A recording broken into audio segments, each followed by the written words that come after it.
Hello, vinyl community. It's Bill here again from Scotland, from Aberdeen, the northeast corner of Scotland. And today I'm going to be doing an entry in Chris Propfe Musically Obsessed competition, his Vinyl Community Contest 2021. And a reminder to you that you have to have your entries in by August the 17th. So really easy questions. Well, the first question is to show an album from 1974. I think that's the year of Chris's birth.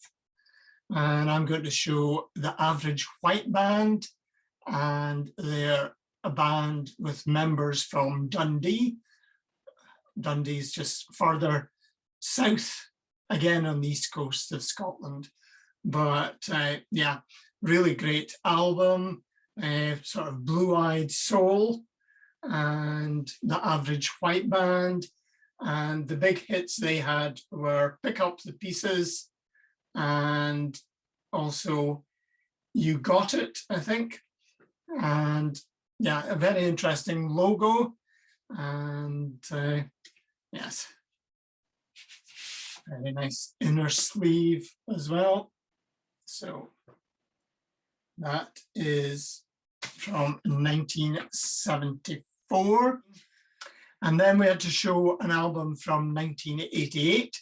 Now, this is a bit of a cheat, but it's an album that's a recent acquisition, bought in St. Helier in Jersey in the Channel Islands.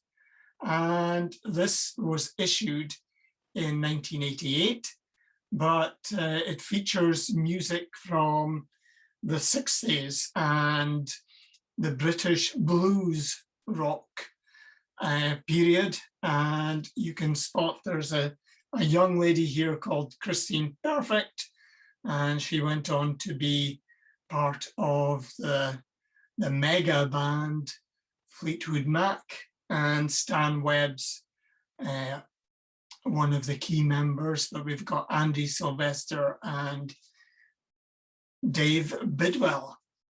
And yeah, they do a really good, or Christine Perfect does a really good version of I'd Rather Go Blind on this. So some real blues classics here. And then Chris asked us to show 3 important albums from our collection.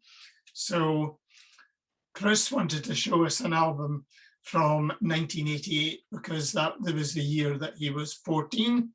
Well, the year I was 14 was 1970, and this was the first ever vinyl album I bought. And yes, it's a really nice original copy. And yeah, I think the single from this was Fireball, but yeah, some really good songs on this. And yeah, Deep Purple. So what more would you want? Well, Deep Purple and rock, made in Japan, and Machine Head. But yeah, this was my first ever album. I think I described it to my friends and my parents as progressive rock.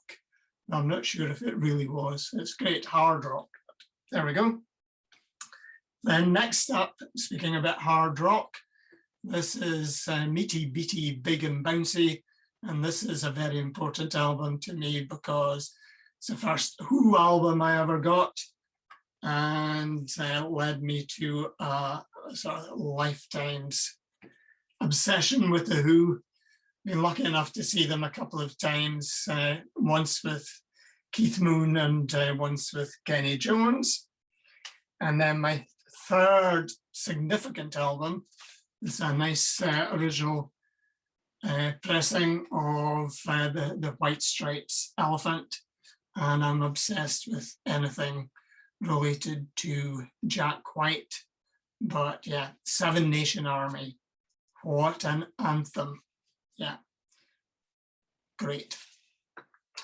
And then we had to show our outer sleeves. So this is Spin Care 12-inch density. Density won't be 12-inch, but the dimensions are 12 by 12, and I buy these in packs of 100 from a certain online store that has a name that is the same as a river in South America. And then we had to say about inner sleeves. And I must confess, although, you know, I showed a record there that said, you know, over 50 years old, I don't really tend to replace the inner sleeves. So I haven't any inner sleeves to recommend, but I'm sure there's lots of people will be giving a recommendation. And then the final question for Chris's competition is, how long have you been a member of the vinyl community, or the VC? And I guess, well, according to my YouTube data, I've been a member since April 2019, but I've been a contributing video maker since the 6th of September 2020. So it's been a great pandemic lockdown diversion to be making these series of videos, and the vinyl community has a lot to be celebrated about. You know, Mazzy and James Griffiths and Richard McCook, and yeah, a lot of around the world sharing of music that inspires us. Found out about a lot of interesting LPs by being a member of the VC. So that's it from me, and I would encourage any of you viewers to have a go at this competition yourself. So take care, bye just now.